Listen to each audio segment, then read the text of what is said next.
Nick Sunday nights this fall. Come for all new episodes of Drake and Josh.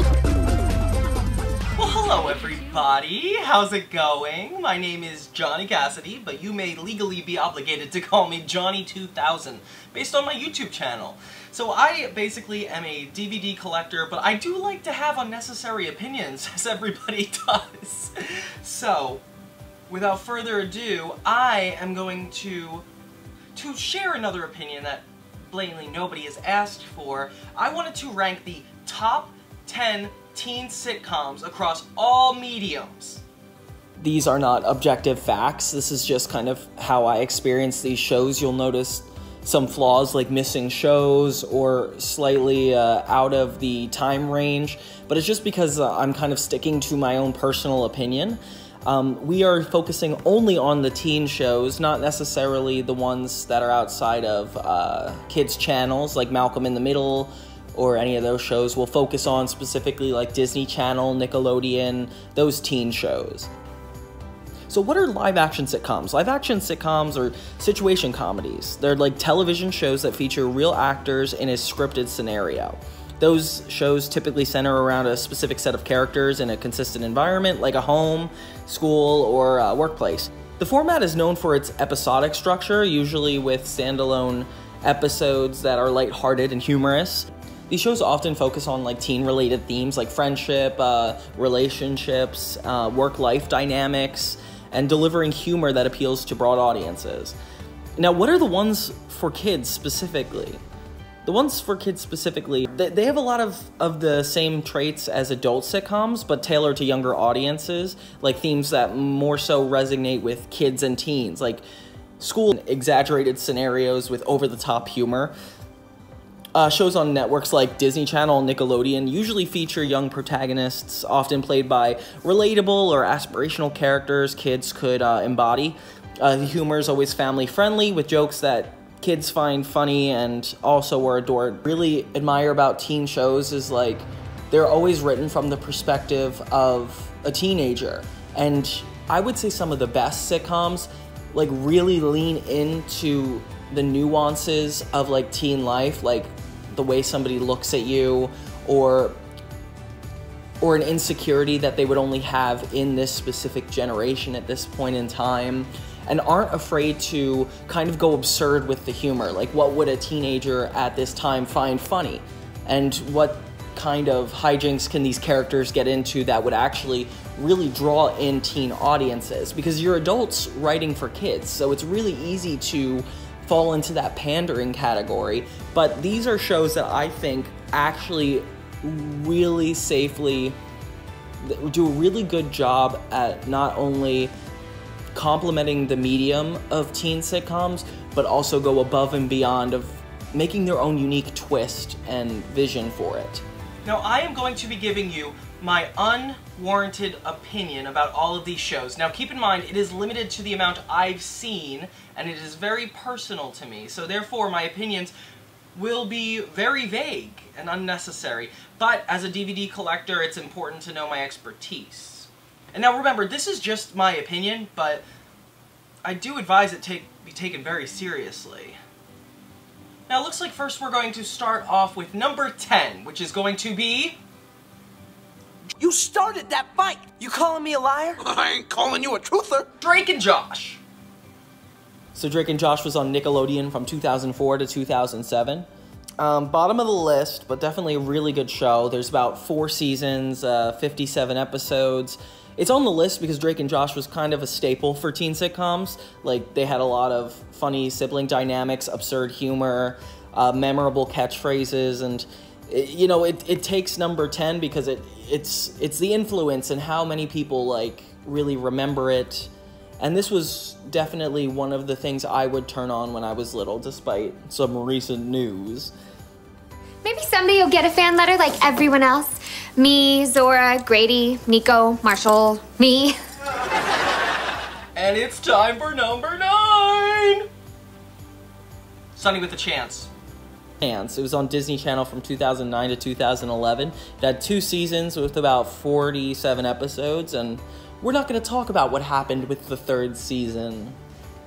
So why it's on the list, this show offered such like funny behind the scenes look at teens in like a sketch comedy show, which is like kind of combining like the aspirations of wanting to be on Saturday Night Live, but also being a kid star, like a teen star at this point in time. It's funny how like they deal with like internet issues and like audience reception to their sketches, and I just always related to the Sunny Monroe character because I felt like I was just trying to be funny and more comfortable in my femininity than my masculinity. And who could forget that the Chad Dillon Cooper character and their relationship was just so interesting.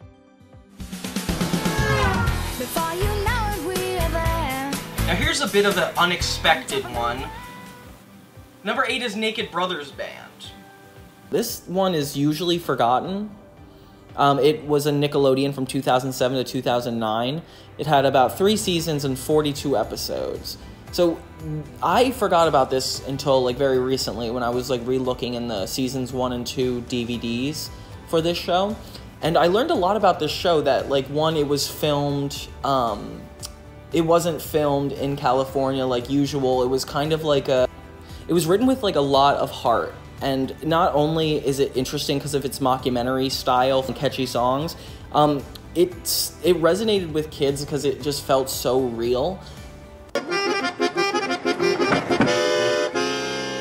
And it also leaned into the femininity of masculinity, I would say. Like, you would be so surprised with how well this show is written. Like, it's clear that, like, this was not written by, like, Hollywood writers for some of the episodes. Like, a lot of it was very, like, down to earth and talking about not understanding females or, like, kind of learning about social emotional issues, which is something I've never really seen in that time. And looking back, I was like, wow, I can't believe some of the plot lines for this show. They're just so intriguing and they're so relevant to what I felt as like a little boy growing up, not being, you know, my relationship to women and like how, and understanding them. It was very clear that the mother, who had a heavy hand in the creativity of this show, was really good at teaching her kids lessons through the plot lines of the show. So I highly advise you guys to look back on this show at this point in time and really appreciate what it was. I heard you was liking me. Well, I think you're an amazing athlete. Oh, well, you know how I do.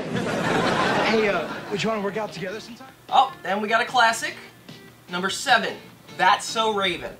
Super interesting show. It ran for 4 seasons with about 100 episodes on Disney Channel from 2003 to 2007. And this was like really cool because it somehow managed to break the barriers of like fantastical reality, where it's like they could still have plot lines that had to do with everyday teenage issues, but they got to throw in the twist of the main protagonist being able to see into the future, which is just so interesting because it's like, that's what keeps us watching, having a superpower and how it would affect, you know, growing pains and all these things in middle school. Like, it's just very fun to watch, and it makes you excited to go to school in your everyday. It's a good mix of like comedy, culture, and Raven-Symoné is just one of the most funniest people ever. Number 6, Big Time Rush. Dartboard method's not working. What else did Gustavo say about songwriting? He said stare into the eyes of the sun to find the killer hook. And then we go to Big Time Rush, which was a Nickelodeon show from 2009 to 2013. They had 4 seasons and 74 episodes. This one is often a slept-on one. I really appreciated, not like the Naked Brothers Band depth, but it did get into really interesting topics of like the recording industry and kind of like how boy bands dynamics are in these settings. And it wasn't necessarily like a realistic portrayal of the recording industry, but it was cool how we got to kind of dive into the interpersonal relationships of these 4 boys in a boy band, especially in a time where boy bands were a big deal, like One Direction, 5 Seconds of Summer. Like, this time was very vital. I still listen to like all the songs stuck in my head. Big Time Rush.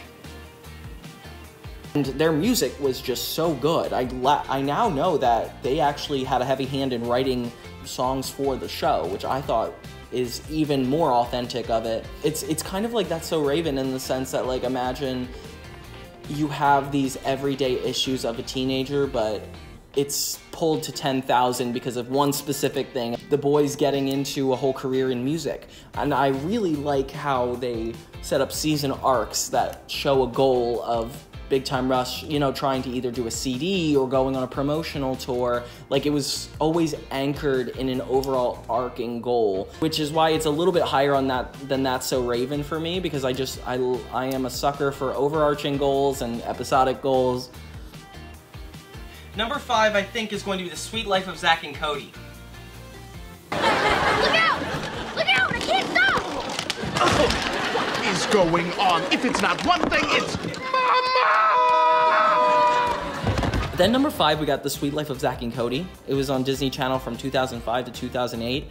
They had 3 seasons and 87 episodes. So this is like one of the ones that is in everybody's childhood, which is why I couldn't necessarily dodge it. I also grew up with this, but maybe not as much as everybody else.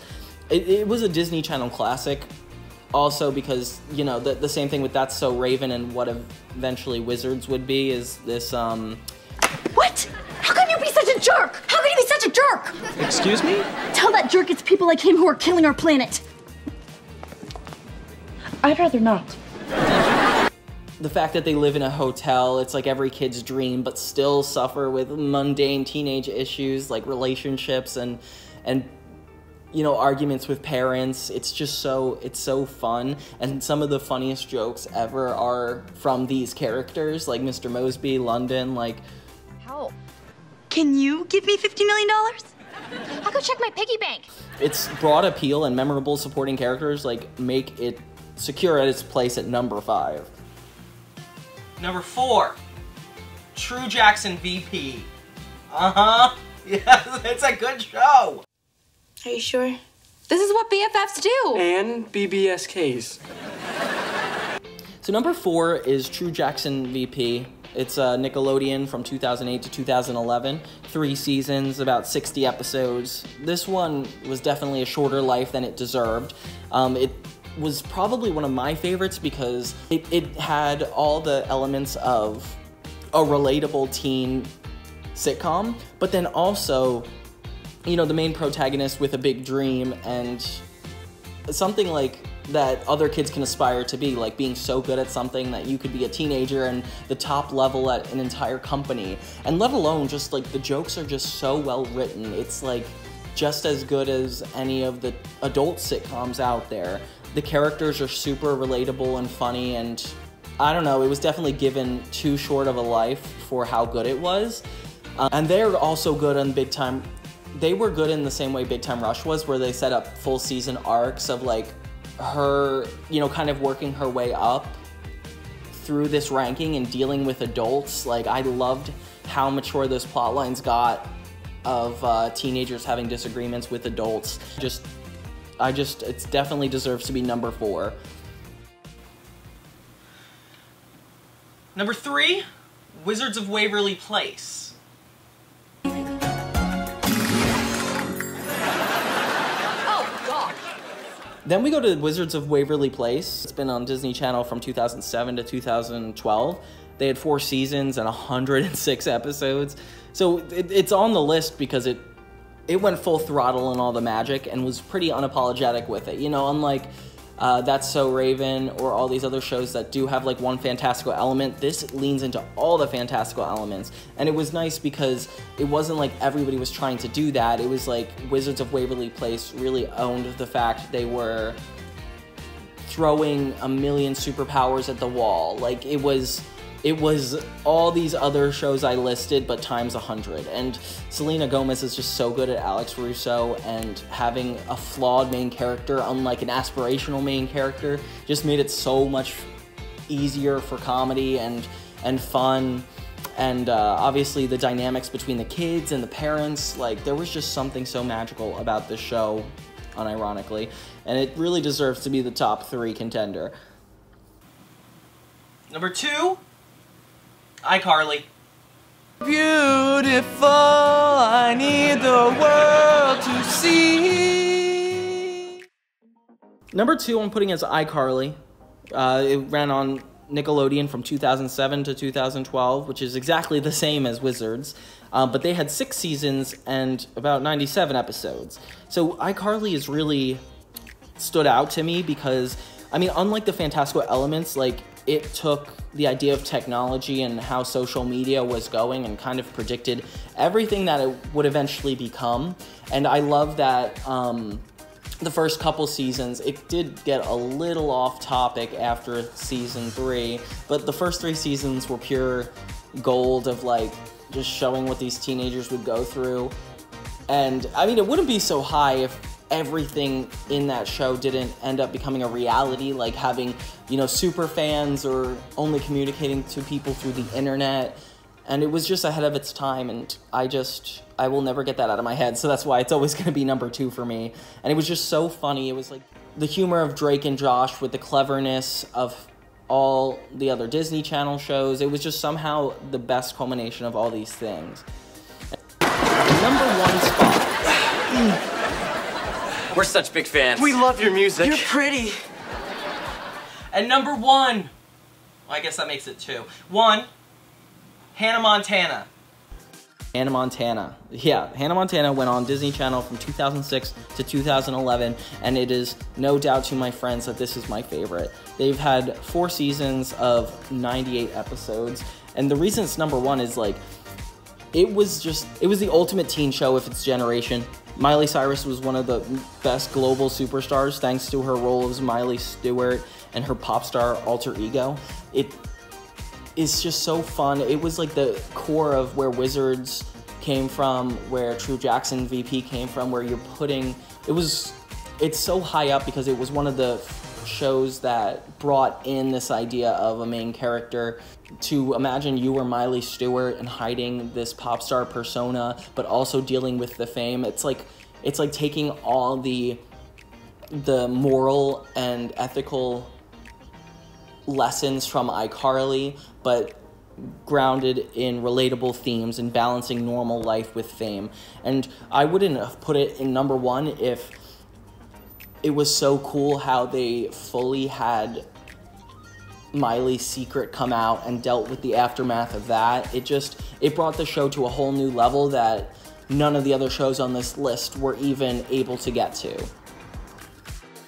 Oh my gosh, I can't believe you're still here. Thanks for watching, and don't forget to subscribe if you want some DVD content or 2000s nostalgia content. I am Johnny 2000 reporting. Gone.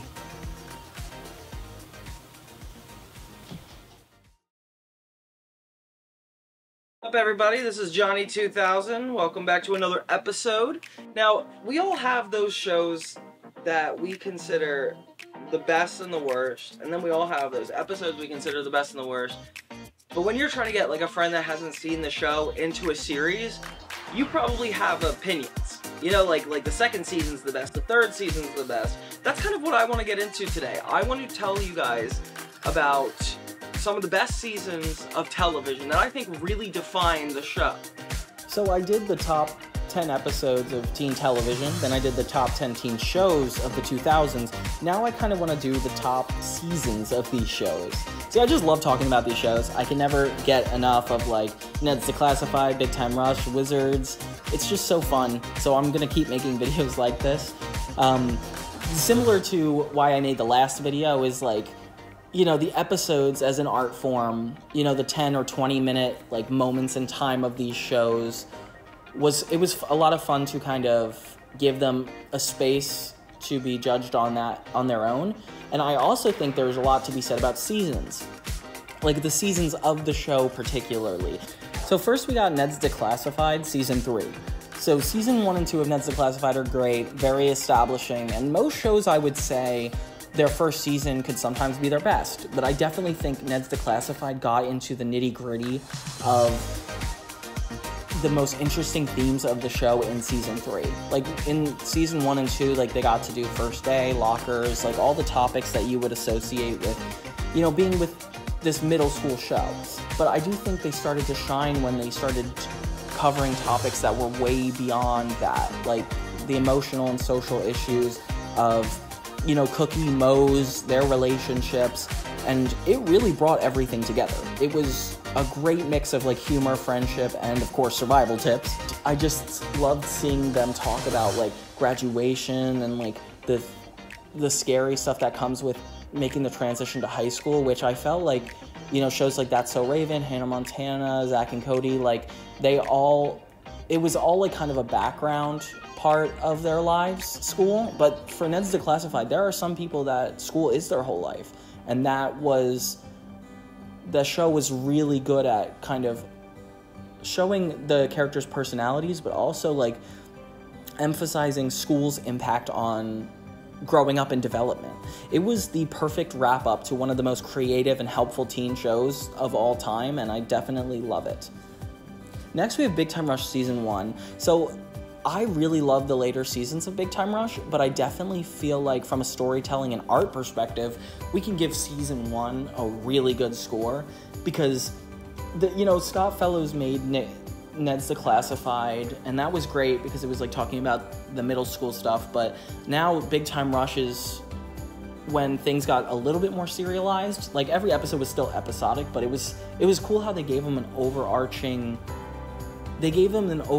plot of like, okay, they need to make their first album, and this is like such a golden Season 1 trope of like, okay, the very main goal that you set up in the pilot also finished by the end of the season.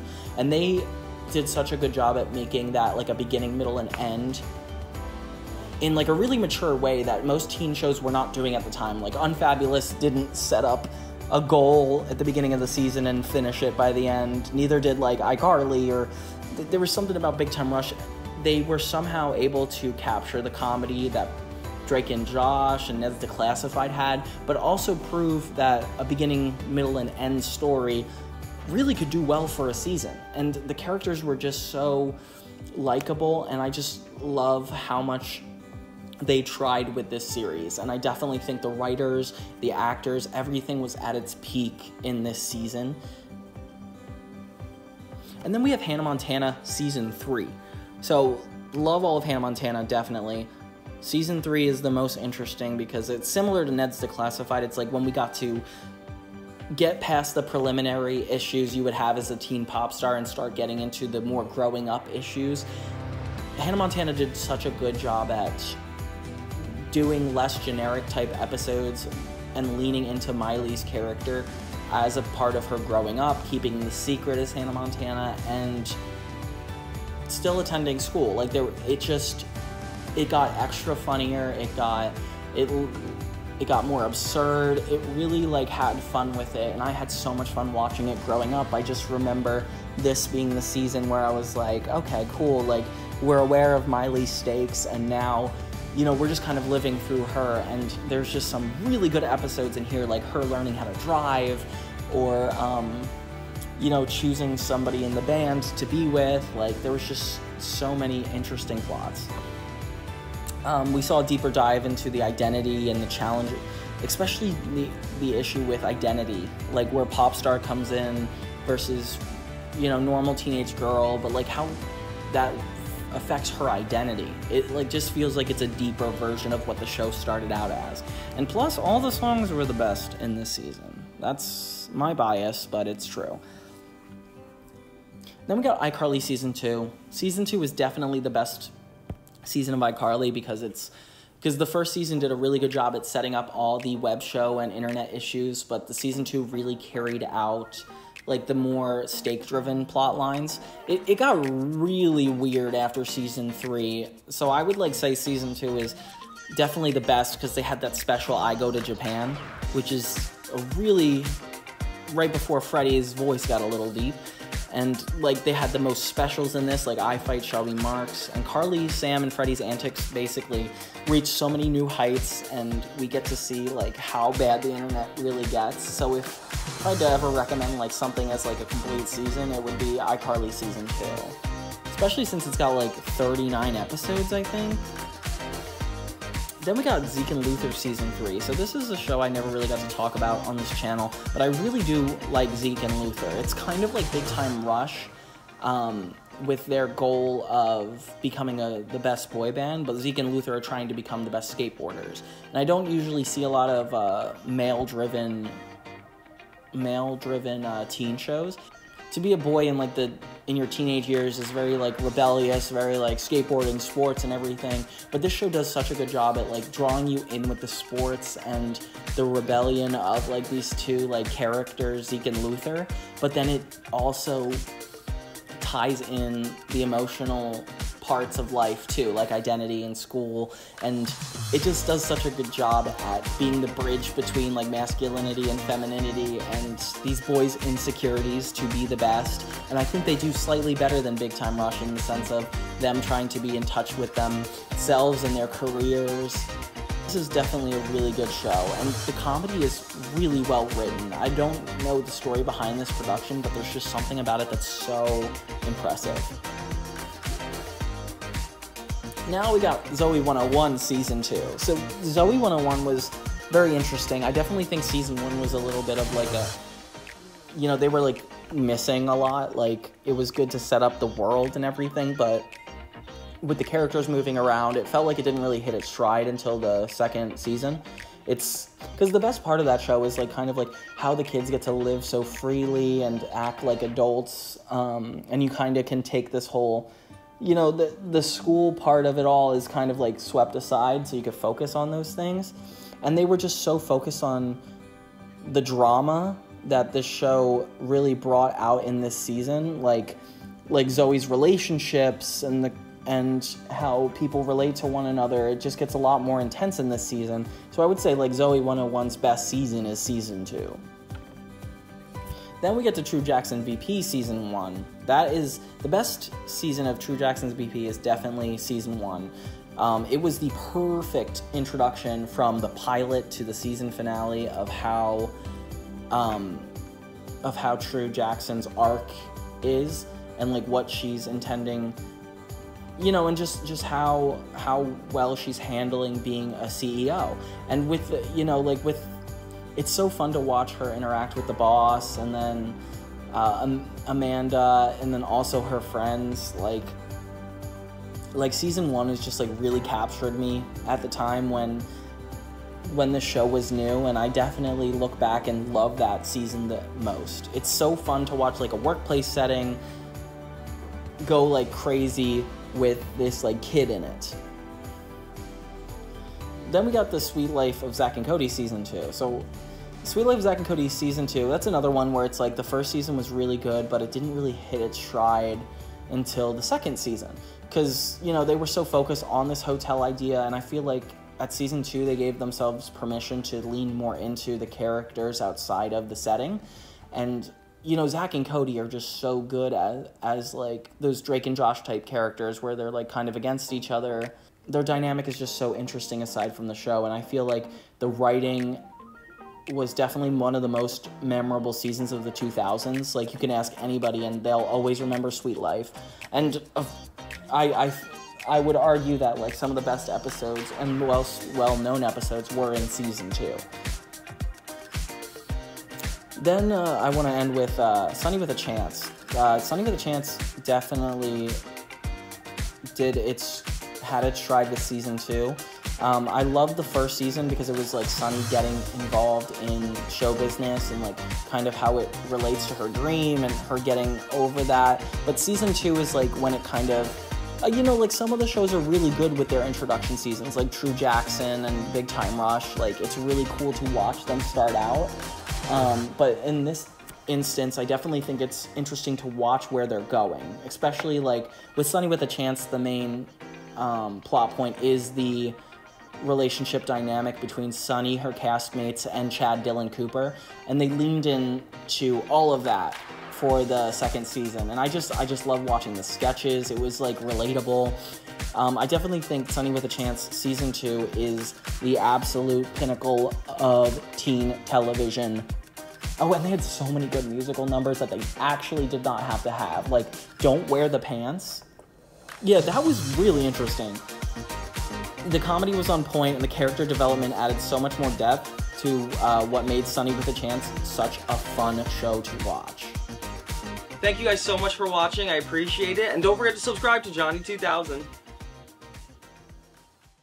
So recently we just talked about the top 10 teen shows of the 2000s. If you haven't seen that section or video yet, you should definitely check it out. And this is going to be taking everything one step further. So why is this different from my last video? This one is going to give a chance for other shows to kind of come into the limelight, because there are some shows that have like an episode that's really worth noting that isn't necessarily a part of the top 10 teen shows. So this is like kind of breaking down the episode on its own, and it will give a highlight to shows that I haven't really talked about yet. So one of the best things about sitcoms is the episodic structure. That's kind of why I thought it would be a lot of fun to get some of the very best episodes of teen television and kind of separate it from the show in its entirety and like kind of appreciate that for what it is. This is all my opinion. I don't claim for any of this to be fact. I'm simply going through some of my favorite shows, which will also leave out shows that I don't feel qualified to give an opinion on. So we'll go through all of these, and I will put what I think is the most influential episode of this on our generation. Now this is going to kind of be a little bit more free, since we're not limited to the top 10 teen shows of the 2000s. We're actually going to take in all the shows that I grew up with, and I'll kind of talk about a poignant episode that I felt really nailed the art of television. He's adorable. I can't believe you two are sisters. Me either. I feel like it's really easy to say like the one where Sam and Freddie, or the Shelby Marks episode, or I Start a Fan. It's easy to say any of these two-part episodes would do well, but I really wanted to draw attention to iTwins, because it was written by Eric Goldberg and Peter Tibbles. In the episode, Sam reveals that she has a twin sister named Melanie, leading Carly and Freddie to question whether Melanie exists or it's a prank by Sam. And it's just so fun the way they, you know, the web show and the character relationships are just pushed to a 10. It's kind of a boy who cries wolf type episode, and it's got some really freaking funny jokes. And it's just like, if you ever had to like watch iCarly, I would probably show you this episode, because it is the most like its own format as it gets. I also like the iCarly Awards episode. Like, there's a lot of really good ones here, so this was a tough choice, but I definitely think overall this is like one that needs to be highlighted. Then we got The Sweet Life of Zach and Cody. I'm thinking this episode is season 2, episode 33, Aptitude. It's when Zach and Cody take aptitude tests that suggest their career paths, and it's really funny because it's very obvious, like Cody's and Zach's are like just completely, they're just like wacky, and of course the entire episode is them trying to make sure this future happens. And I love the idea of an aptitude test, because it's like, oh, like if you're a kid and you're trying to guarantee your future, like what can you really do about it? We were buddied up on a field trip to the planetarium, and she wouldn't let go of my hand all day. I mean, you look at Saturn's rings once with a girl, and she thinks you're engaged. It just shows Zach and Cody at like their prime. Yeah, there's so many good episodes of Zach and Cody as well, but I definitely think that Aptitude is one of the most, it's like basic in a good way, where it's exactly what the show always has been, but like takes it a step further, like both of them seeing like where they're going to be. And I didn't get enough clips of this one because their clips are really hard to find, but I think you all remember this episode. So for Drake and Josh, we have season 4, episode 3, The Wedding. It was written by Matt Fleckenstein. Drake and Josh are basically tasked with delivering a wedding cake to their great Aunt Catherine's wedding, and they're trying to secure her beach house.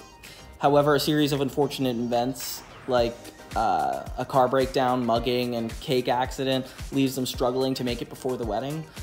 You can rot in a sack for all I care. Goodbye. This is just such a funny episode, and I was a little annoyed of it at the time because it just kept coming back in reruns like all the time, to a point where like I could not stop it. But then looking back, like it is just so cleverly written. It was very much like organized like a play, where it's like one location and it's like Drake and Josh kind of going through, you know, the usual issues together. And I think it just does such a good job at doing what the show does best. And that's kind of why I chose this one as opposed to some of the more popular ones like Drake and Josh Go Hollywood or Mean Teacher, or honestly, yeah, a lot of them. And I love the idea of like teens dealing with an adult issue and how absurd it gets. Just the fact that they're just, you know, like it just shows how absurdly unlucky Drake and Josh are, and I feel like that is like that show at its peak. Then we have Ned's Declassified School Survival Guide. The episode I think really does this well is Season 3, Episode 12. It's called Boys and Girls. It was written by Frank Barron and Rick Grohl. And it's basically Ned struggles with Susie's like leaving the school and loses interest in his guide. At the time, like, shipped Ned and Mose, then it's definitely a really interesting one because it's like the first time that they really hint at that being an actual thing. Do you like my sweater? She'll grow tired of you and dump you. Ah, I want a real man! I'm dumping you! No! Oh, no! Meanwhile, Mose helps the girls interact with boys, and Cookie disguises himself as Simone, which is the funniest character. And then he does that to learn what Lisa Zemo likes, only to have Loomer fall for his disguised persona. This episode is just so... This is the best of Ned's Declassified because it's like they always had those 2 episodes split in half, and it was so cool how they had an episode about boys and an episode about girls and showed the completely different sides of their experience and kind of how they influence each other, especially going from one episode to the next. Like, a 20-minute episode of a TV show couldn't even pull this off. How much Ned is going through is just so entertaining, and I don't know, I feel like all the characters take a little bit of step forward. Maybe it's because they're preparing for the finale, which is only a couple more episodes away, but I definitely think this was like, the stakes are really high in this episode. Like, this is, they took their 11-minute episode format and used it to the best of its ability and turned it into something really, really good. And I love the idea of somebody suffering from a breakup and losing their interest in the guide. It speaks so much to the premise of the original show. It's hilarious, and it really pushes all the relationships on the show. So just all around, such a good episode. Stop laughing or you two are going down to the office. That's not the only thing going down.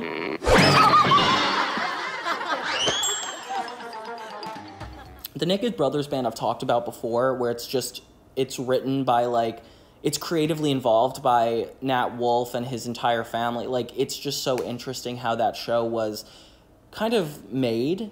It's just really interesting how they deal with social and emotionally mature topics, especially for the age the kids are at. They're like young kids needing to learn like adult like emotions. Being a girl is hard. I mean, you have to be so nice to boys even when they're such complete idiots. Well, being a boy is worse. I mean, you have to fight for what you want. No one gives you a break or anything. Which is super interesting. It's almost like breaks the teen drama a little bit, but I'm still going to include it because it's like if you're a teenager, you are struggling between, being a kid versus being an adult. And this show, like, kind of, it pushes that so much, especially the episode Puberty. The episode Puberty really pushes the narrative that, like, his voice changing during a recording session, leading him to dread onset puberty, while Alex is like eager to experience it. And just this whole theme of puberty and both boys at different ages, where they're at trying to go through puberty and their perspective on it. It's just such a good culmination of the teen genre in general, and it's just so well written. It was written by Magda Liolis, and it is just such a good watch. Then we have True Jackson VP. I've talked about this show also before. This episode is called Red Carpet, Season 1, Episode 9, and it was written by Dan Seiner. Basically, True designs a dress for a big-name actress after making several requested changes, and the dress is criticized on the red carpet. And this one is really cool because it shows like the pressures of what True Jackson really goes through. And aside from that, the entire Season 1 arc is like kind of her trying to prove herself, and this episode is such a good culmination of all the stakes that could be in for that. And of course, like, the episode is just so funny. Plus, Ryan said he'd be my butler for the night if I wear it out in public. I never thought he'd have the guts. Gotta admire the kid's moxie. Butler, take me to the elevator. And True is like one of the funniest characters as like a main protagonist. Also, Ryan designing a website and Amanda teaching Lulu how to do the stock market. Like, it's just an all-around good show, and I think Red Carpet really shows the show's best quirks. Then we have Unfabulous. I hadn't really watched this show too much, but this is one of the episodes I did watch, and I felt like it did a really good representation of the show. It's The Perfect Moment, Season 2, Episode 14. It was written by Laura McCreary and Madeleine Paxson. And in this, it's like a two-part episode where Addie admits and confesses her feelings to Jake, who is this guy that she's been harping over this entire show thus far. And she discovers that he's back with his ex-girlfriend. Meanwhile, her friends Gina and Zach have their own subplots involving a crush and a lobster rescue mission. But this show was very much like, it was kind of like Sex and the City for teenagers, where it's like, it follows this girl with like, you know, she's a good singer and she's so in tune with her emotions, but then something really breaks her in this episode, because it's like this one thing that they've been kind of building toward for the entire show, which is her relationship with this guy, comes to like a big blow up. And it's cool because it's like you could see the main girl pushed so far, and it almost like it takes you out of even the subplots because of how invested you are in like what she's going to do about this scenario.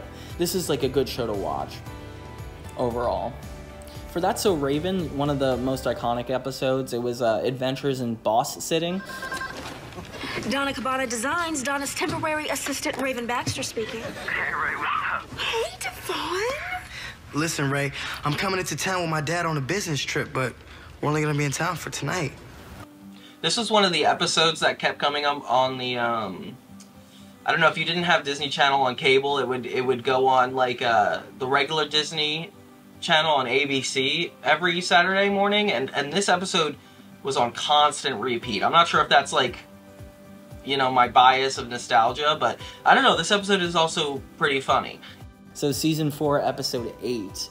And it's when Raven finds herself in a tricky situation because Devin and her boss, Donna Cabana, show up to her house at the same time. It's like one of those episodes that just constantly just came on. It was just so funny, and I felt like it was just such a good example of Raven's powers interfering with like such a simple, mundane chore, like taking care of her boss. And, you know, like, it's also still slapstick, but still grounded in a realistic teen sitcom situation. It's such a strong premise that I feel like most of these episodes would be really good, but I had to choose this episode because of my personal relationship with it. Then we have Phil of the Future. Phil of the Future is just such an interesting concept. It didn't make the top 10 shows like my last video, but it's still like a really cool show. The episode I'm going to talk about is Age Before Beauty, which is Season 1, Episode 16. It was written by Adam Lapidus. And it's basically Phil's friend Keely uses one of the futuristic gadgets to make herself appear older, leading to complications when she catches the attention of the vice principal. I never really watched this show too much, but I was always intrigued by the premise, and it's just, you know, the seeing some of the jokes are a little bit more mature. You could tell that Disney Channel like was still trying to figure out what they were doing. They didn't know how to pull themselves back quite yet. Yeah, it's a little wacky, but it's really interesting because this was probably before things got a little too censored. But like the idea of like being able to reach into the future and also deal with a future issue in a present day moment, that's what made this show at its best, and this episode definitely is a good example of that. I love how like the real world application of like beauty standards also plays a role in this, and kind of Phil realizing the implications of like bringing his future ideas into the present and how bad it can really go. And if you really wanted to like sum up the entirety of this show, this would be the episode to do it. Like, that would never happen today, but that's also kind of why it's worth like checking out. And then we have my favorite show, Hannah Montana again. The episode I chose to like kind of be the best for this show is The Way We Almost Weren't. Just race your way through life, never taking time to stop along the way and smell the roses? Which is Season 2, Episode 22. And it's basically Miley has a near-death experience that takes her back in time, showing her how her parents met. And I saw this episode recently, and it's really cool because it's like her and Jackson, and then her dad, which is kind of like the premises it was in season 1 when you kind of strip back the pop star persona. There was a promo going around at this time where it was like Miley and Jackson like disappearing, and I was like, what the heck kind of episode are they even trying to go for? And there's so many really good specials, like the but it still leans into the premise because it's about her dad, Billy Ray, and how he met the mom. But the stakes are actually like super high because if they don't meet, you know, the kids will never exist. And I even thought this was an interesting idea at the time because Hannah Montana is just so grounded. So just the fact that they kind of, and the reason it really works is because it ends up all being a dream. Spoiler alert. It's not breaking its structure, and it's still like keeping the heart of what Hannah Montana is and why. And it's just so family oriented and finds a way for the character to be selfish but so caring at the same time. It just is such a good reflection of Hannah Montana, and I will always love this show. At least the rope can't suddenly decide, oh, there's a really low branch. I think I'll go really fast and try and get under it. Oh, come on. Look at his face. He's not gonna hurt you. But this episode of Hannah Montana, I feel like, is just, it's its funniest, it's its most heartfelt. They found a way to perfect each of the genres they've always played with, and I adore this one. Now we have Wizards of Waverly Place. Wizard for a Day, episode 21 of season 1. Aliens have landed on Waverly Place. What should we do? And only one human can stop them. I have no idea what you're talking about, kid.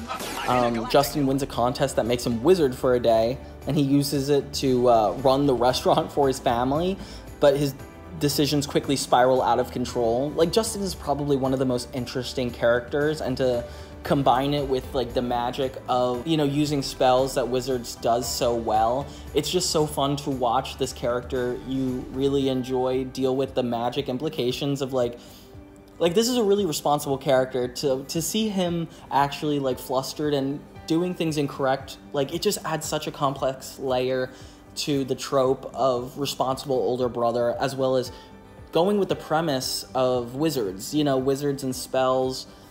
And this show is just so well written, like the jokes are just so good that I really recommend this episode if you're seeing the show for the first time. Where it's like they focus on a rule within the world and then kind of like the characters' reactions to that rule. And I really like how you expect, you know, Selena Gomez's character to be the one that's the most irresponsible, but then it ends up being more Justin's storyline. And I really do think, I don't know, like that show is really good with stuff like that. So yeah, Wizards for a Day by Wizards of Waverly Place, definitely peak episode. And finally we got Sunny with a Chance. This is also one of my favorites. The episode I chose for this is Falling for the Falls, which is season 2, episodes 10 and 11. It was written by Michael Feldman and Steve Marmel. So the whole show is about this girl entering the sketch show.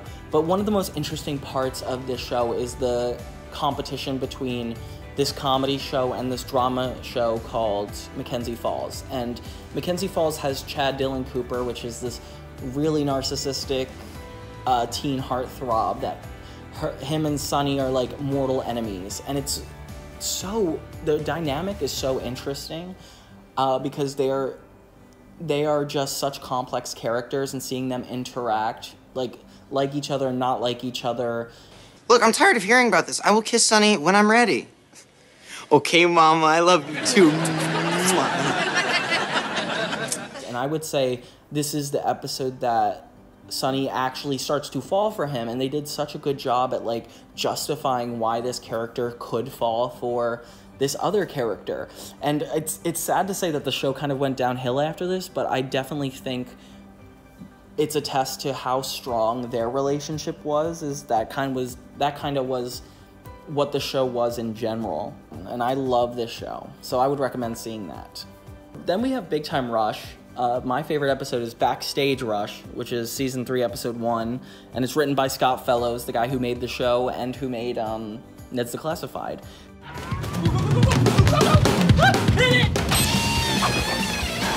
Yeah, I just love Big Time Rush so much. I don't really know what else to say about it. There's just so many good episodes, and this was really hard to figure out, especially since they have so many specials, so many, like, ordinary episodes too. But I do feel like this one is really interesting because... So the whole premise is on their last tour day, the boys aim to break a backstage record while also dealing with various antics, including like a faulty stage trampoline and Logan's reading goal. This is like a really cool episode because it came out after I stopped watching the show, and it was actually after Big Time Rush went out on tour. So this episode was a little bit surreal because they just came back from tour. This episode was about them being on tour, and it was also just, it was kind of like a bottle episode where they left the Palm Woods. The characters were in a whole new setting, and we got to see them in a really like stressful situation. I think it was well written in the fact that it takes place at this one moment in time. You know, like having them actually be on tour in real life really sold it for me. But like some close contenders were definitely like the pilot, like Big Time Auditions, any of the Love episodes, like... Essentially all the boys own, each of the boys have like a plot line that kind of interferes with one another all at the same moment. And the stakes are so high because there's a giant audience out there. It's such a good episode in general. It's not necessarily reflective of the normal episodes of the show, but like I think it is such an impressive episode in television. Overall, thank you guys so much for watching.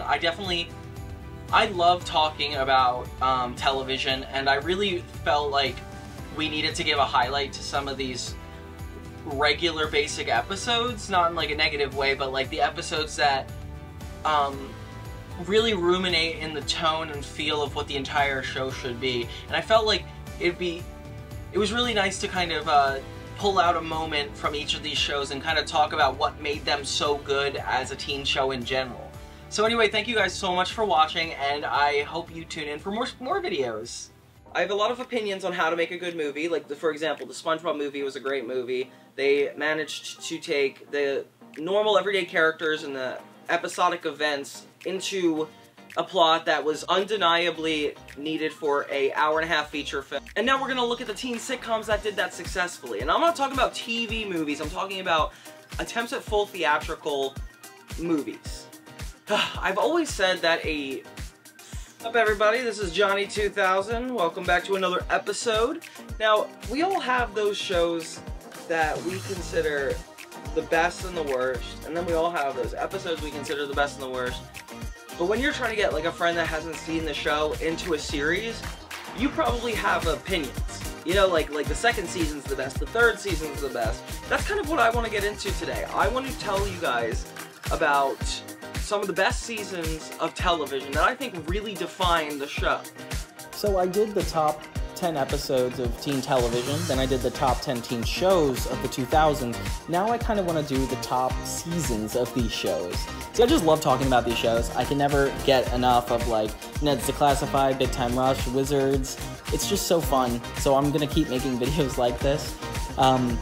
Similar to why I made the last video is like, you know, the episodes as an art form, you know, the 10 or 20 minute like moments in time of these shows it was a lot of fun to kind of give them a space to be judged on that on their own. And I also think there's a lot to be said about seasons, like the seasons of the show particularly. So first we got Ned's Declassified season 3. So season 1 and 2 of Ned's Declassified are great, very establishing, and most shows I would say their first season could sometimes be their best, but I definitely think Ned's Declassified got into the nitty-gritty of the most interesting themes of the show in season 3. Like in season 1 and 2, like they got to do first day, lockers, like all the topics that you would associate with, you know, being with this middle school show. But I do think they started to shine when they started covering topics that were way beyond that, like the emotional and social issues of, you know, Cookie, Mose, their relationships, and it really brought everything together. It was a great mix of like humor, friendship, and of course survival tips. I just loved seeing them talk about like graduation and like the scary stuff that comes with making the transition to high school, which I felt like, you know, shows like That's So Raven, Hannah Montana, Zack and Cody, like they all it was all like kind of a background part of their lives, school. But for Ned's Declassified, there are some people that school is their whole life. And the show was really good at kind of showing the characters' personalities, but also like emphasizing school's impact on growing up and development. It was the perfect wrap up to one of the most creative and helpful teen shows of all time, and I definitely love it.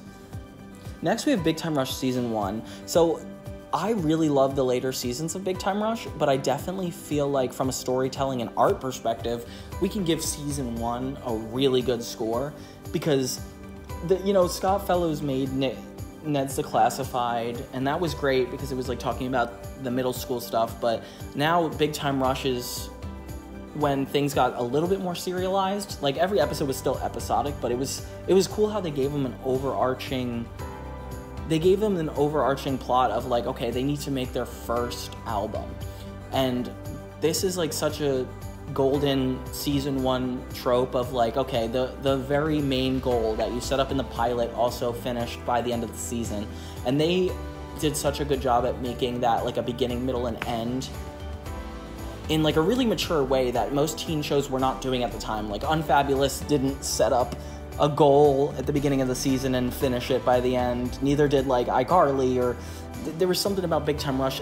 They were somehow able to capture the comedy that Drake and Josh and Ned's Declassified had, but also prove that a beginning, middle, and end story really could do well for a season. And the characters were just so likable, and I just love how much they tried with this series. And I definitely think the writers, the actors, everything was at its peak in this season. And then we have Hannah Montana Season 3. So, love all of Hannah Montana, definitely. Season 3 is the most interesting because it's similar to Ned's Declassified. It's like when we got to get past the preliminary issues you would have as a teen pop star and start getting into the more growing up issues. Hannah Montana did such a good job at doing less generic type episodes and leaning into Miley's character as a part of her growing up, keeping the secret as Hannah Montana, and still attending school. Like it got extra funnier, it got more absurd. It really like had fun with it, and I had so much fun watching it growing up. I just remember this being the season where I was like, okay, cool, like we're aware of Miley's stakes, and now we're just kind of living through her, and there's just some really good episodes in here, like her learning how to drive, or choosing somebody in the band to be with. Like there was just so many interesting plots. We saw a deeper dive into the identity and the challenge, especially the issue with identity, like where pop star comes in versus, normal teenage girl, but like how that affects her identity. It like just feels like it's a deeper version of what the show started out as. And plus, all the songs were the best in this season. That's my bias, but it's true. Then we got iCarly Season 2. Season 2 was definitely the best season of iCarly because the first season did a really good job at setting up all the web show and internet issues, but the Season 2 really carried out like the more stake-driven plot lines. It got really weird after Season 3, so I would like say Season 2 is definitely the best because they had that special I Go to Japan, which is a really right before Freddy's voice got a little deep. And like they had the most specials in this, like I Fight Shelby Marks, and Carly, Sam, and Freddy's antics basically reached so many new heights, and we get to see like how bad the internet really gets. So if I had to ever recommend like something as like a complete season, it would be iCarly Season 2. Especially since it's got like 39 episodes, I think. Then we got Zeke and Luther Season 3. So this is a show I never really got to talk about on this channel, but I really do like Zeke and Luther. It's kind of like Big Time Rush with their goal of becoming the best boy band, but Zeke and Luther are trying to become the best skateboarders. And I don't usually see a lot of male-driven teen shows. To be a boy in your teenage years is very like rebellious, very like skateboarding, sports, and everything. But this show does such a good job at like drawing you in with the sports and the rebellion of like these two like characters, Zeke and Luther. But then it also ties in the emotional parts of life too, like identity and school, and it just does such a good job at being the bridge between like masculinity and femininity and these boys' insecurities to be the best. And I think they do slightly better than Big Time Rush in the sense of them trying to be in touch with themselves and their careers. This is definitely a really good show, and the comedy is really well written. I don't know the story behind this production, but there's just something about it that's so impressive. Now we got Zoey 101 Season 2. So Zoey 101 was very interesting. I definitely think Season 1 was a little bit of like a, you know, they were like missing a lot. Like, it was good to set up the world and everything, but with the characters moving around, it felt like it didn't really hit its stride until the second season. It's because the best part of that show is like kind of like how the kids get to live so freely and act like adults, and you kind of can take this whole, you know, the school part of it all is kind of like swept aside so you could focus on those things. And they were just so focused on the drama that this show really brought out in this season, like Zoey's relationships and how people relate to one another. It just gets a lot more intense in this season. So I would say like Zoey 101's best season is Season 2. Then we get to True Jackson VP Season 1. That is the best season of True Jackson's VP is definitely Season 1. It was the perfect introduction from the pilot to the season finale of how True Jackson's arc is and like what she's intending, you know, and just how well she's handling being a CEO. And with, you know, like with, it's so fun to watch her interact with the boss and then Amanda and then also her friends. Like Season 1 is just like really captured me at the time when the show was new, and I definitely look back and love that season the most. It's so fun to watch like a workplace setting go like crazy with this like kid in it. Then we got The Sweet Life of Zack and Cody Season 2. So Sweet Life of Zack and Cody Season 2, that's another one where it's like the first season was really good, but it didn't really hit its stride until the second season. Because, you know, they were so focused on this hotel idea, and I feel like at Season 2 they gave themselves permission to lean more into the characters outside of the setting. And, you know, Zack and Cody are just so good as like those Drake and Josh type characters where they're like kind of against each other. Their dynamic is just so interesting aside from the show, and I feel like the writing was definitely one of the most memorable seasons of the 2000s. Like, you can ask anybody and they'll always remember Sweet Life. And I would argue that like some of the best episodes and well-known episodes were in Season 2. Then I want to end with Sunny with a Chance. Sunny with a Chance definitely had its stride this Season 2.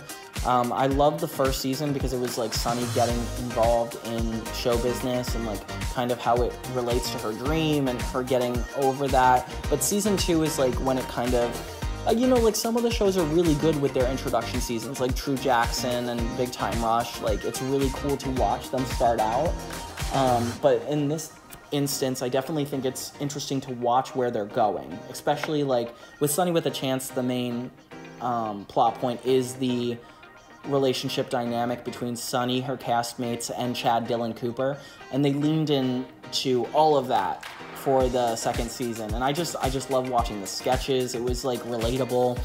I definitely think Sunny with a Chance Season 2 is the absolute pinnacle of teen television.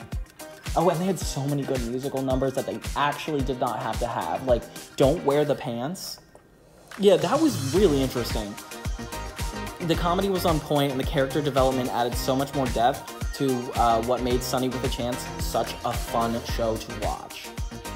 Thank you guys so much for watching. I appreciate it. And don't forget to subscribe to Johnny 2000. Film based on a television show should take the original premise of the TV show and elevate it to like 10,000. Now, even though I can't count to these numbers, doesn't mean I can't judge them. What makes a really good movie in general is being able to balance plot and story. Plot being what actually physically happens in the show, and then story being the message behind it, and, you know, kind of the morals, I would say, the things that people find cringy. Now, what makes TV shows for teens different is they're a little bit more plot-centric in general because they want to make laughs, they want to make things that kids enjoy. Some of these, despite those facts, ended up making some really incredible films. I've talked about some of my favorite shows like Wizards of Waverly Place, Hannah Montana, Sweet Life, and now I kind of want to break down the barriers and get a little bit further and talk about the movies. Make sure to tune in, I'm sure you guys know a lot of these. This is by far the worst out of all of these movies. A lot of these movies have a special place in my heart, but this is actually very infamous in my heart. Big Time Rush is one of my all-time favorite shows, so it was such a disappointment when this full thing released. And there's a bunch of different reasons, but the number one I'm going to really touch on is it's a boy band, but they're covering other songs. Why does this need to be about the Beatles? Why do they need to sing the Beatles? They have probably like 40+ songs, especially in the show so far. It just almost doesn't make sense that they would be singing the Beatles. Like, the song is the spirit of the show. It's everything that embodies the tone, the characters. Plot could work in any movie. I don't understand why it has to be a Big Time Rush movie. I'm not saying we stay at the Palm Woods. I'm not saying we stay to the normal structure of Big Time Rush. I'm saying we encapsulate the spirit of the show. Like, whether it's the band going on tour or a road trip. Big Time Rush, tonally, is a very grounded show about 4 boys from Minnesota that are actually making it big time. That is such a good premise, or at least starting point, for a really good movie. Why it needs to turn fantastical and have the boys actually getting into a supernatural situation almost takes me out of it. And I was one of the demographics back at the time it came out. I could forgive all of that if it wasn't the frickin' Beatles music. Why was that necessary? Another thing, it was very short. It wasn't the actual length it needs to be a feature film. Like, Wizards was an hour and a half, Hannah Montana was an hour and a half. Sure, you're not gonna put it in the theaters, but can you at least make it feature length? A movie is supposed to elevate a show, not take it and be another episode or a double-length episode. You know, there's a reason that they took the tone more seriously. At first, I was excited for this movie because tonally it looked like a cinematic movie. You know, like the shots weren't super basic. I will admit they weren't cinematic enough, but they definitely seemed like they were taking themselves seriously. I was ready to go on a big adventure with Big Time Rush and actually, you know, see how the characters develop, see them in more complicated situations than they ever have been, and there is so much potential to make a really good movie on its own. Sometimes you just have to stick to the basic screenwriting rules, and you know what? They didn't do that. They stuck to a TV script, and I'm sure it was ordered as a TV movie, but like, you guys could have at least taken it a little bit more seriously and really enjoyed yourselves. Overall, this is definitely one of the worst. I wish it wasn't on this list, but there's not a lot of movies about these teen shows in general. Now, this one is already hated by everybody. It's the Sweet Life movie. It definitely is also one of the worst movies of all time. I hear people say this all the time, that it like ruined the series, especially since it was based off the Sweet Life on Deck, not necessarily the Sweet Life of Zack and Cody. See, like, the nature of the Sweet Life of Zack and Cody is like, it's these guys living in a hotel or a boat, and they're twins and go through a lot of hijinks. It's a comedy by nature, and it's suffering the same fate that the Big Time Rush movie did when it did a sci-fi twist. I don't understand why the movie needed to escalate to that level. Like, it could have stuck in the tone and the genre of what it was. Comedies, and even, like, if it was a drama, I felt like that would have justified a really interesting arc between Zack and Cody going back to the hotel. There's just so much to work with. I will give it credit, though. Tonally, it stuck to it. It was a little bit more cinematic than the Big Time Rush movie. It took itself more seriously. It didn't frickin' have Beatles songs, I'll tell you that much. And overall, like, I don't know, like, it looked like a movie. So if you played this movie on mute, maybe there's nothing wrong with it, sure. It's nice to see the characters outside of their comfort zone, seeing Mr. Mosby at the aquarium, seeing Zack and Cody, you know, being taken over by another set of twins. Like, that's interesting because it's not too far from the premise. but it did get to that point where it became sci-fi, and that's just not necessary. So in the film, the twins participate in a research project that gives them a telepathic bond. While the premise was interesting, it felt a little bit disconnected from the charm that made the original series. Disney could have done such a better job with this, especially considering Hannah Montana and Wizards of Waverly Place, but definitely would mark this as a lose for this one. It's fun, but definitely not the best representation of the series we love. This is Drake and Josh. Merry Christmas, Drake and Josh. I was going to do Drake and Josh Go Hollywood, but that felt more like a TV movie, kind of like Big Time Rush. I thought this was pretty decently done. You know, like, we start with the original premise of Drake and Josh, where it's, you know, these two stepbrothers that, you know, it's a family show. Like there's sitcom moments, there's them getting into hijinks, you know, there's the neurotic brother and then the cool guy. It's not that hard to make a good movie from that. They didn't use the regular sitcom sets, which was a lot more interesting to see the characters outside of their comfort zone. Super happy to see that. We definitely get the cinematography right. Not as good as The Sweet Life of Zack and Cody, but the story's better, so I'm gonna put it higher on this list. We get to see really intense sides of Drake and Josh being pushed to the next level. And even though Drake and Josh Goes Hollywood was, I don't know, I think the plot of that justified a movie more than this one, but this one had a lot more heart to it. Like, this one had more moments where there was character growth and Drake and Josh comparing themselves to the kids that they're, you know, working with.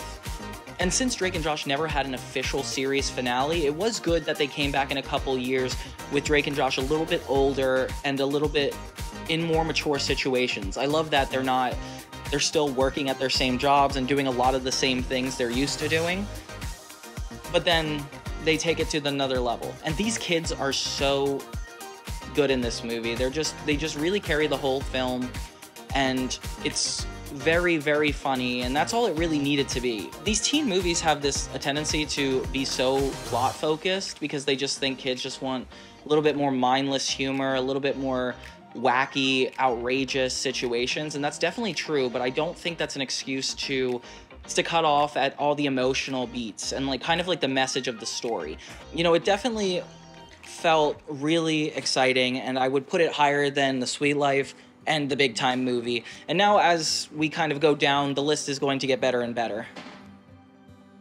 Okay, so now we have the Lizzie McGuire movie. The Lizzie McGuire movie was one of the first earlier movies to have been on Disney Channel. I know there was the Even Stevens movie, but I never really followed that show super well, so I didn't feel like it was necessary to put it on this list.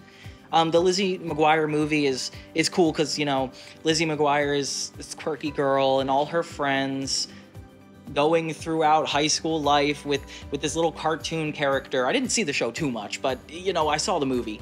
And I love that it starts at graduation. You know, we get to see the original set and, like, kind of where the characters grew up, and then completely put them in a fish out of water scenario in another country. You know, kind of what Drake and Josh failed to do. But what Sweet Life on Deck and Big Time Rush, they didn't have that kind of tonal shift, which was nice. You know, like, Lizzie McGuire was definitely character-based, and they made the movie really focus on that. Oh, and it's full length. How about that? It's definitely got wishes and dreams, and I definitely think this movie almost stands out on its own. It's an interesting thing because the movies started out taking themselves very seriously, like practical movies, and I love that. The movie was every Lizzie McGuire fan's dream come true, giving us like a fun, feel-good story that felt like the perfect finale to the series. With the iconic moments like What Dreams Are Made Of performance. It's no wonder this movie became a classic. These movies just took themselves less seriously as time went on, and it's a shame because, you know, Big Time Rush and Sweet Life are some of the more recent movies. And now coming in the strongest, this is my personal favorite, but I don't think it deserves number one, Hannah Montana the movie. Oh, I just remember standing outside the movie theater, waiting to go into this. Couldn't remember if it was the Best of Both Worlds concert in theater film or the Hannah Montana movie, but either way, they were really good experiences created by Disney. Now, I've been waiting for a movie adaptation of the Hannah Montana movie ever since the SpongeBob movie did such a good job. I was such a big fan of Hannah Montana. It was like my connection to Disney Channel. I related to it a little bit more than Sweet Life or So Raven or even Wizards of Waverly Place. I felt like this was my show. And I am absolutely so happy of what came of it. The Hannah Montana movie, like, it's about Miley Stewart going back to her hometown, kind of delving back into the backstory that the initial show never really got into because it didn't have the correct format to do it. That is exactly why you should make a movie. You know, unlike Drake and Josh, there wasn't backstory to rehash, there wasn't character growth we needed to necessarily go back to. But Hannah Montana, this TV show about a girl living a double life and kind of dealing with the fallout of her relationships with her family, friends, and even, you know, her success as an artist. You know, it just kept getting better as a show as we started to see Miley grow up, and this is like the cherry on top of the cake where we actually see her go through the hardest situation ever, which is going back to her hometown. And there's so many people that are starting to, you know, find out her secret, which is cool because the show is not that dramatic. The movie does a great job of switching genres in a way that all these other movies did a terrible job at, where we get a moment with Miley and her dad, we get a moment with Miley and Lily, we get, you know, all the returning characters coming in at one point. It was the ultimate fan service. I definitely think it was weird to give her a random new love interest, especially being a blonde cowboy again. It's like, why couldn't we just go back to Jake Ryan? The song The Climb was such a beautiful moment of growth for Miley's character, and the song was so well intertwined because it wasn't about the Beatles. Yeah, Hannah Montana could have covered a bunch of Beatles songs, but do you know why they didn't? Because 6 years later, Big Time Rush would ruin their entire franchise by doing so. I mean, I'm sure in the pre-planning phase, that's not what they thought, but you get what I'm seeing, right? It took the best elements of the series and elevated them without being sci-fi, without being an hour long, and it made it such a beautiful standout film. I do remember some rumors about a second movie coming out, but dreams die. As we transition to the best movie, I do feel like the Hannah Montana movie could have ended on this and should have ended on this, but you know, they ended up having the 4th season and Hannah Montana persona to all of the people she loves and cares about, which made for a great last season, but I definitely feel like that either could have been a movie or could have been the movie. Yeah, and the transition back to a TV show that's more comedy was just icing on top of the cake. The best movie at #1 is the Wizards of Waverly Place movie. See, Hannah Montana was great at adding the backstory of, like, Hannah had this secret and there was lore to go back into when we hit the big feature film. But Wizards is a little bit more, they're more lucky in that sense, as this show is a lot more magical, therefore they had like a very natural transition to be a movie about magic. They were able to balance more comedy and drama. This was the perfect mix of story and plot, with the characters growing and there being a message, and then also being put in situations that test their characters and allow them to grow throughout the series. It really brought up my respect for Disney to be able to put out such an impressive clash and an arc that they set up from the very first episode. Hannah Montana looked like it was like refixing itself as it went along and perfectly fixed itself for the movie, but this one went a little bit further. Like, we got to see the characters, where they're at, everything that's good about the Hannah Montana movie, but these guys actually talked a little bit about these events, like the wizarding competition. Like, they've talked about this and dropped hints about this for most of the show, which is perfect because that's how you want it to go. I know they ended up doing the Family Wizard episode, but I see this movie as being like the pinnacle of perfect Wizards of Waverly Place. It's just such a high-stakes plot, and I really wish they brought it to theaters. If anything, that could have been perfect. And the more we look into the parents, we notice that there is story in this. The Hannah Montana, and I definitely think it deserves #1 because of the fact that Hannah Montana is my favorite show, but Wizards did it slightly better. You know, it's hard to juggle 5 main characters' plot lines and then also weave them together, but the dad and the mom not being together was almost like actually heartbreaking. It reminds me of that episode of Hannah Montana when their parents slowly started to disappear, but that is a plot for a full movie, and I think Wizards knew that, and they did it super well. It had action, magic, emotional moments. Fans of the show were so excited to see the Russo family in their normal setting transition to a new setting, a fish out of water scene. Like, it did everything that the previous movies did so well, and more.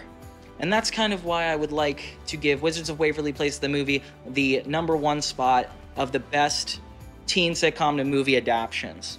those are undoubtedly some of the best forms of media ever. To be able to take a original premise, not necessarily a movie with, like, from the ground up, but to take a show that has been consistent and thematically grounded or already set before the movie comes out, and to take it to the next level. And these shows did such a great job. I want to know if I'm missing any, though. If you guys think there's any that are better or worse, or just please comment below.